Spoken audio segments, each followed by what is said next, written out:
आज हम सब्सिडेंस के बारे पढ़ने जा रहे हैं। तो अंडरग्राउंड के लिए एक बहुत ही इम्पोर्टेंट टॉपिक आपका सब्सिडेंस है। तो इसमें हम सब्सिडेंस के बारे देख रहे हैं।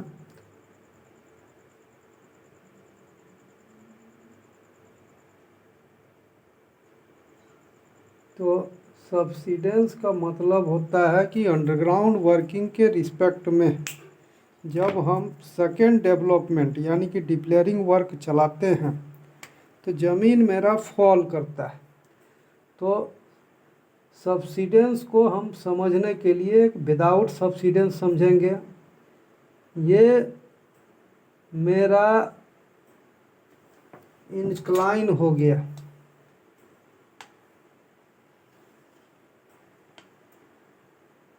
तो ये मेरा कोलसिम हुआ इस तरह से, और ये मेरा है सरफेस, ये मेरा है सरफेस।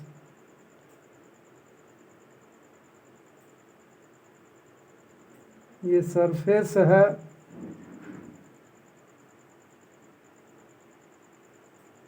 और ये मेरा है कोलसिम। कोलसिम है। कोलसिम हम लोग बोर्ड एंड पिलर मेथड से चलाते हैं। तो that means board and pillar method से चलाने का मतलब हुआ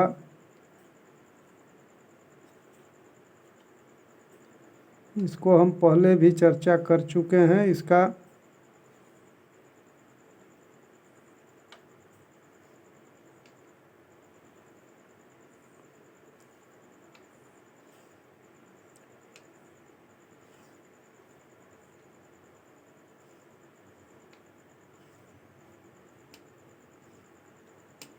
इस तरह से मानिएगा, यहाँ आपका पिलर का फॉर्मेशन होता है अंडरग्राउंड।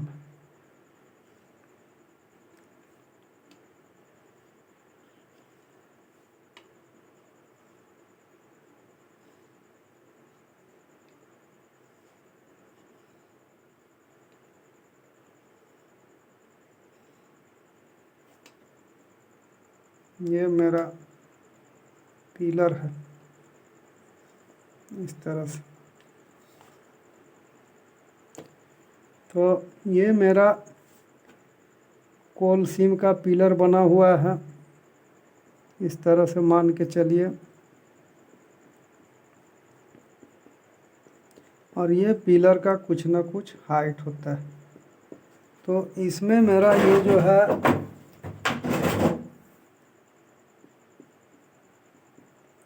ये हो गया पिलर, और ये मेरा हो गया गैलरी, और गैलरी का ये मेरा हो गया सेंटर लाइन।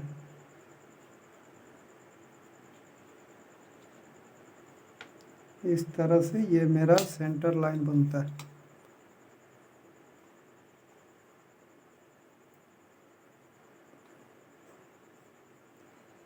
ये मेरा सेंटर लाइन होता है।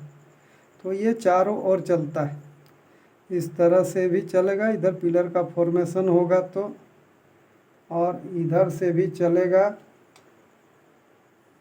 सेंटर लाइन, और इधर मेरा पिलर हो जाएगा। तो इस तरह से मेरा सेंटर लाइन जो है चारों ओर से चलता है।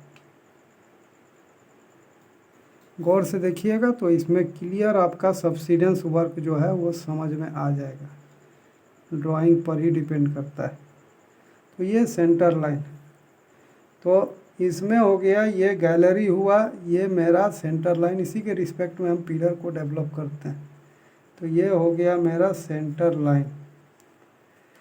तो ये पिलर का पोजीशन जो है हम फर्स्ट डेवलपमेंट, इसको हम बोलते हैं फर्स्ट डेवलपमेंट। फर्स्ट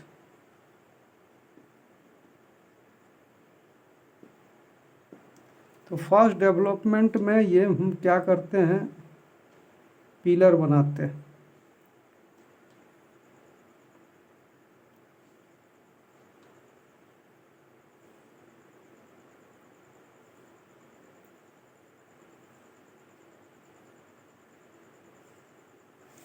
तो इस तरह से मेरा ये पिलर बना, और ये मेरा यहाँ पर हो गया ये पिलर, और ये हो गया मेरा गैलरी। यहाँ भी हम गैलरी देखें तो ये जो है फॉर्मेशन पिलर का जो है ये फर्स्ट डेवलपमेंट का है, ये जो है मेरा फर्स्ट डेवलपमेंट का।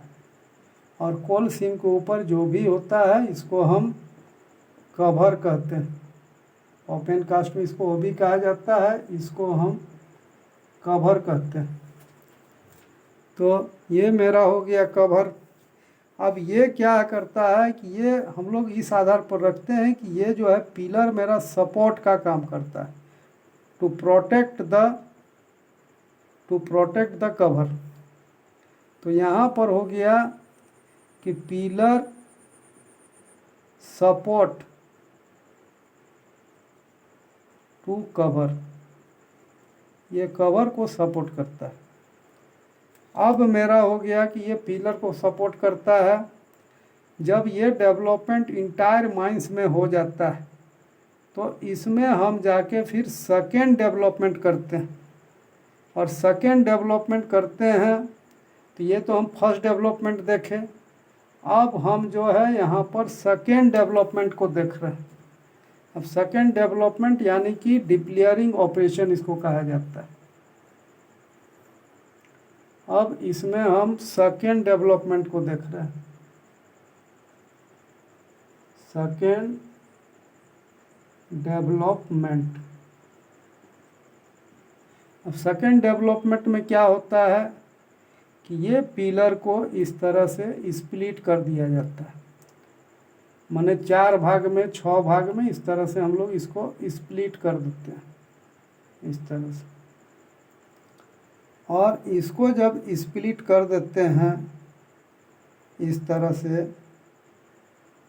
तो मेरा पिलर जो होता है वो इस पोजीशन में आ जाता है, ये और ये मेरा बनता है स्टूक, इस तरह से बन जाता है।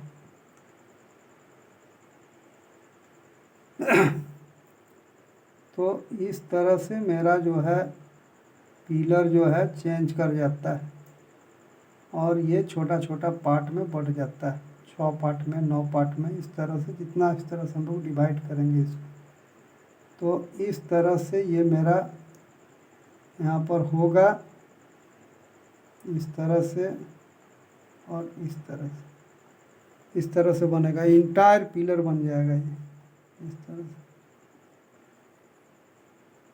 ये स्टूक में कन्वर्ट हो जाता है, इसको नेमिंग जो है स्टूक कहते हैं इस तरह से।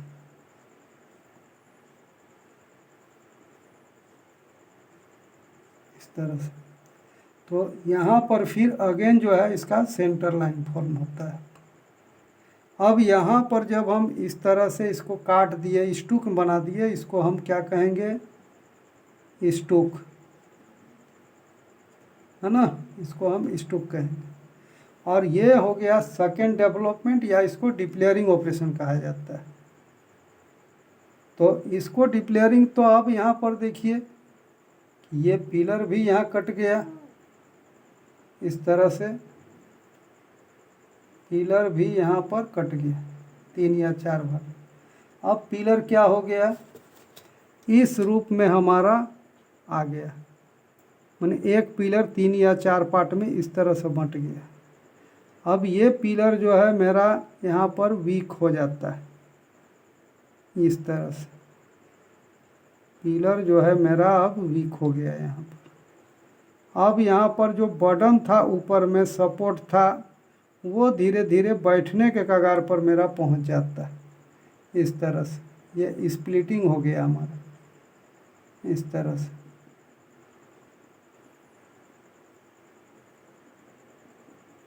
इस तरह से मेरा स्प्लिटिंग हो गया हमारा, और इस तरह से हम देख सकते हैं। तो यहाँ पर ये जो है स्प्लिटिंग हुआ है इस तरह से मेरा अब यहाँ पर जो है एक फोर्स लगता है, इसको सेंटर ऑफ ग्रेविटी कहा जाता है। इस तरह से एक फोर्स लगता है। तो फोर्स लगने से क्या होता है कि ये ज़मीन जो है धीरे धीरे बैठने के कगार पर आ जाता है, ये कुछ न कुछ फॉल कर जाता है। तो ये ज़मीन जो है इधर आपका फॉल्स हो गया, ये ज़मीन ये फॉल्स हो गया, और ये फॉल्स ज़मीन जो है सीधे जाके नीचे आ जाता है आपका। ये सीधे जाके ये नीचे आ गया, और ये ज़मीन जो है यहाँ पर चला गया आपका इस तरह से। अब ये ज़मीन नीचे गया तो ये पार्ट भी धीरे धीरे इसको दबा के इसको नीचे कर देता है इस तरह से। ये पार्ट जो है यहाँ आ गया, और ये पार्ट जो है यहाँ चल गया। तो यही जो है मेरा सबसिडेंस कहलाता है, सबसिडेंस कहलाता है। तो लोअरिंग ऑफ ग्राउंड यहाँ पर हो गया मेरा लोअरिंग ऑफ ग्राउंड। अब इसको हम लोग हटा देते हैं, क्योंकि जो देखना है ऑलरेडी हम देख चुके हैं।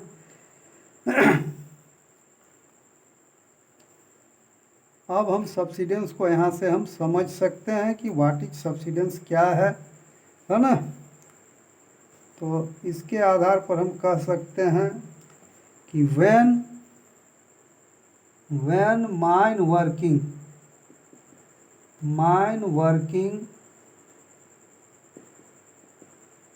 developed due to second working,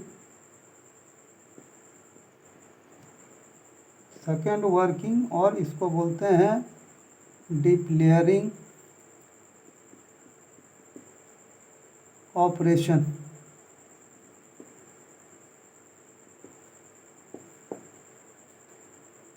then या यहाँ पर कह सकते हैं इन सेकेंड वर्किंग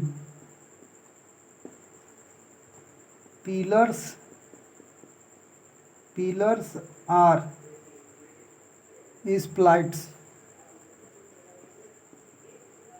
सो है ना, सो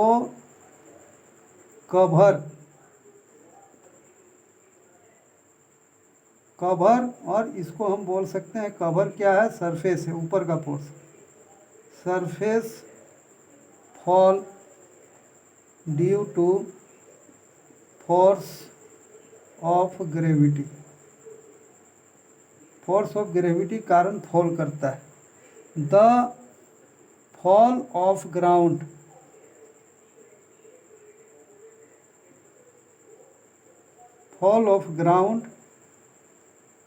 नॉन एज सबसिडेंस। इसको हम क्या कहते हैं, सबसिडेंस कहते हैं। ज़मीन जो है फॉल करता है उसको हम क्या कहते हैं, सबसिडेंस कहते हैं। अब सबसिडेंस में जो है हमारा दो तरह का मूवमेंट प्रोड्यूस होता है। सबसिडेंस में मेरा दो तरह का मूवमेंट प्रोड्यूस होता है। तो दो तरह का मूवमेंट जो प्रोड्यूस होता है इसको हम लोग इस तरह से समझ सकते हैं।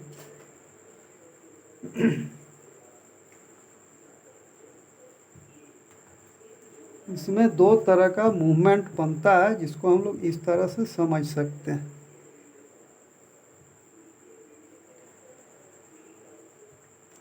यहाँ पर कह सकते हैं during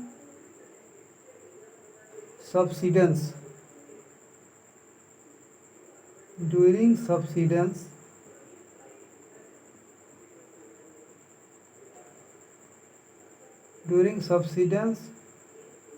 there are two movement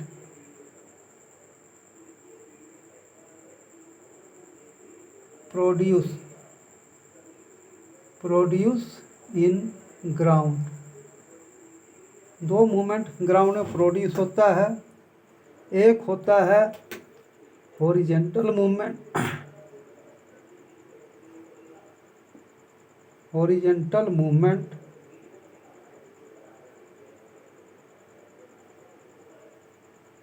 और नेक्स्ट है आपका वर्टिकल मूवमेंट।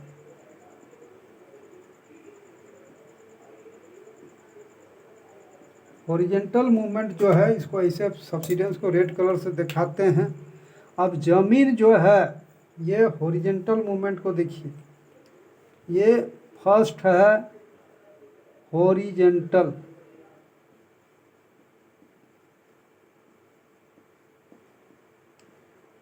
हॉरिजेंटल मूवमेंट, इसको रिकॉर्ड करते हैं सब्सिडेंस मेजरमेंट से। तो सब्सिडेंस मेजरमेंट हम लोग देखेंगे, यदि आवश्यकता होगा तो कमेंट्स करिएगा, इसे शॉर्ट फॉर्म में बता रहे हैं। आवश्यकता होगा तो ये कमेंट करके बताइएगा कि हमको मेथड्स भी चाहिए।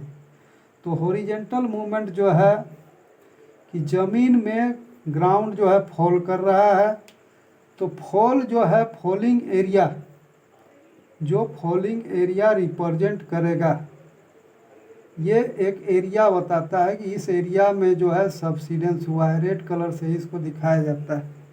तो इस तरह से ये जो बनता है मेरा, ये सब्सिडेंस होता है,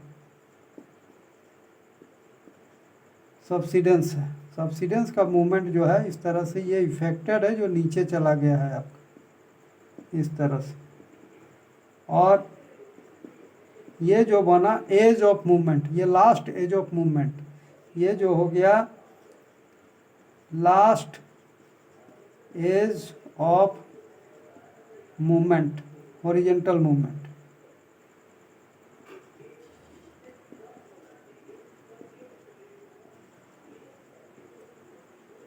मैंने इसके बाद इधर जो है सब्सिडेंस नहीं हुआ है, साइड साइड में, इसके अंदर में ही सब्सिडेंस हुआ है आपका। तो इस तरह से इसको हम लोग पीरियोडिक मेजरमेंट से मेजर करते हैं, इसको हम लोग बताएंगे। तो ये मेरा हो गया हॉरिजेंटल मूवमेंट कि जितना ग्राउंड में हो गया है ना, इसको तो यहाँ पर होगी कि this movement obtained by periodic measurement,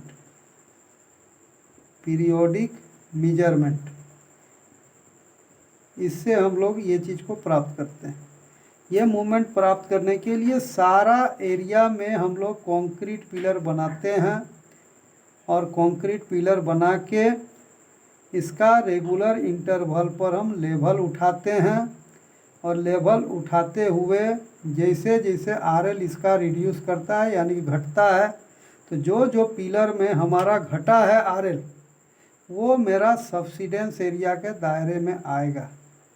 इस तरह से मान के चलिए कि ये जो है फॉलिंग पिलर्स, ये सब फॉल नहीं किया, लेकिन ये जो है मेरा, ये सब जो है फॉल किया हुआ पिलर है, ये फॉल किया हुआ पिलर। तो ये हो गया फॉलिंग पिलर। तो फॉलिंग पिलर, तो ये एरिया रिप्रेजेंट किया, ये सब्सिडेंस यहाँ पर रिप्रेजेंट कर रहा है, ये सब्सिडेंस, यानी कि ये हॉरिजेंटल मूवमेंट को दिखा रहा है। अब नेक्स्ट है हमारा वर्टिकल मूवमेंट। इसको हम लोग वर्टिकल, इसका मेजरमेंट है, इसका प्रोसीड्यूर है हॉरिजेंटल मेजरमेंट का और वर्टिकल मूवमेंट। यदि आवश्यकता होगा तो कमेंट्स करके बताइएगा, इसको क्लियर करके समझा देंगे। तो इसके बाद जो है हमारा वर्टिकल मूवमेंट, तो वर्टिकल मूवमेंट को हम लोग एंगल ऑफ ड्रॉ से रिप्रेजेंट करते हैं। वर्टिकल मूवमेंट को हम लोग एंगल ऑफ ड्रॉ से रिप्रेजेंट करते हैं। तो यहाँ पर देख लीजिए, दूसरा है वर्टिकल मूवमेंट। तो इसमें हम लोग अंडरग्राउंड एरिया को भी कवर करते हैं और सरफेस एरिया को भी कवर करते हैं। तो सरफेस अंडरग्राउंड एरिया में मान लीजिए कि ये मेरा जो है, इसमें आपका डिप्लेयरिंग चला है, डिप्लेयरिंग चलने के बाद वो गोफ बन जाता है, क्योंकि उसमें हम काम नहीं करते हैं। तो इसमें जो है आपका छोटा छोटा जो है स्टूक सब बना था आपका, ये सब जो है स्टूक सब बना था इस तरह से, और इसमें हमको देखा गया इस तरह से स्टूक सब बना था इस तरह। तो इसको हम लोग डार्क कलर के कर देते हैं, क्योंकि इसमें कोई वर्क नहीं होता है। इस तरह से मेरा अंडरग्राउंड में क्या बना था, स्टूक्स बना था। इस तरह से मान के चलिए, इस तरह से मेरा स्टूक्स बना था। तो स्टूक्स बना था, तो ये मेरा जो हो गया डायरेक्ट गोफ हो गया। इसको गोफ कहा जाता है। और ये सब जो है मेरा स्टूक्स है, ये सब। अब यहाँ पर इसके दायरा में हम सरफेस, चूँकि ये सरफेस है, सरफेस जो है इस तरह से है, इनिशियल सरफेस। अब चूँकि फॉलिंग का जो दायरा मेरा बना, ये मेरा फॉलिंग का दायरा बना, मान के चलिए ये मेरा अंडरग्राउंड में फॉल किया है due to centre of gravity के कारण। ये मेरा जो है फॉल किया है, इस तरह से मान के चलिए, इस तरह से ये मान के चलिए कि ये मेरा फॉल कर गया है, नीचे चला गया, ये फॉल किया। तो किसके रेफरेंस में सरफेस भी मेरा फॉल करेगा। अब एज ऑफ सबसिडेंस जो अंडरग्राउंड में है, ये इसका एज बना मेरा, इसका मेरा ये एज बना, जो सबसिडेंस का एज हुआ ये। अब सरफेस जो है इसके कारण इफेक्टेड हो रहा है। अब इफेक्टेड हो रहा है तो वो कम इफेक्टेड हो रहा है कि ज़्यादा इफेक्टेड हो रहा है। यदि कम इफेक्टेड हो रहा है, लोअर किया है, तो ये पोजीशन होगा, और ज़्यादा इफेक्टेड हुआ है तो ये पोजीशन होगा, क्योंकि ग्राउंड टूट के नीचे ही जाता है। तो यदि इस तरह से ये एज ऑफ, यहाँ पर एज ऑफ वर्किंग, ये मेरा है एज ऑफ वर्किंग, ये भी हो गया, ये भी हो गया। अब इससे देखना है कि ज़मीन अधिक प्रभावित हुआ कि कम प्रभावित हुआ। तो ये कंडीशन में हम देख रहे हैं कि ज़मीन कम प्रभावित हुआ, सॉरी लाइन थोड़ा सा गड़बड़ हो गया, यहाँ पर जो है मेरा कम प्रभावित हुआ इस तरह से। और इसमें देख रहे हैं कि ये ज़्यादा प्रभावित हुआ, यानी ज़्यादा इफेक्टेड हॉरिजॉन्टल मूवमेंट हुआ है, इसका ज़्यादा इफेक्टेड हुआ है। तो यदि कम प्रभावित हुआ है तो एक एंगल अंदर में बनेगा, और एंगल अंदर में बनेगा तो ये माइनस थीटा होगा, ये भी माइनस थीटा होगा। और यदि बाहर में बना है ना, तो ये यदि बाहर हुआ है तो ये मेरा प्लस थीटा होगा, और ये प्लस थीटा होगा। Plus theta minus theta known as the angle of draw, है ना। वर्टिकल मूवमेंट में हम लोग जनरली क्या प्राप्त करते हैं, एंगल ऑफ ड्रॉ को प्राप्त करते हैं। तो इसमें आप लोग आ जाइए, इसी में हम लिखते हैं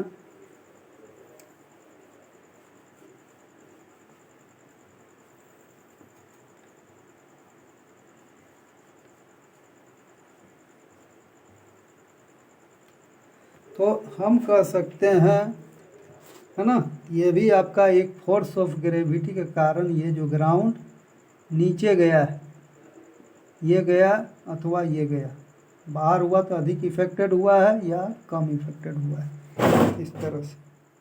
तो इस तरह से कह सकते हैं कि vertical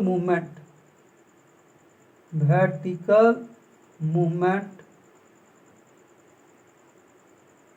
of subsidence represent by angle of draw. Angle of draw को हम लोग प्लस माइनस थीटा से रिप्रेजेंट करते हैं, है ना। तो यहाँ पर हो गया कि व्हेन, है ना, surface area less affected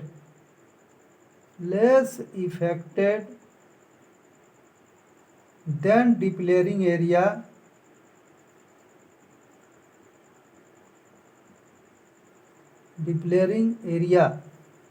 then angle of draw represent as minus theta. इस तरह से हम लोग रिप्रेजेंट करते हैं। But when area more affected, surface area more affected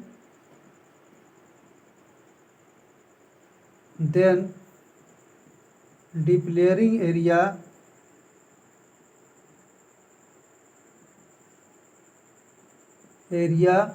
then angle of draw represent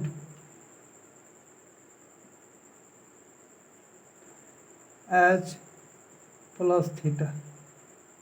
तो हम लोग इस तरह से एंगल ऑफ ड्रॉ को हम समझा सकते हैं। तो सबसिडेंस में मेरा दो मूवमेंट प्रोड्यूस होता है, एक हॉरिजॉन्टल मूवमेंट और एक वर्टिकल मूवमेंट। और इस तरह से हम सबसिडेंस, तो ये सबसिडेंस मेजरमेंट को यदि आप लोग चाहिएगा तो कमेंट करके बताइएगा, इसमें हम सबसिडेंस मेजरमेंट को बताएंगे। और ये जो वीडियो बना रहे हैं इसमें आप लोग सब्सक्राइब करने की कोशिश करिए और लाइक भी करिए, शेयर कीजिए। यदि इसमें हम लोग कुछ यदि आप एडवांटेज दीजिएगा तो कैसेट को यानी कि वीडियो को अधिक से अधिक बनाने की कोशिश करेंगे। और यदि सपोर्ट नहीं करते हैं तो देखा जाएगा कि क्या होगा। ठीक है, best of luck, thank you.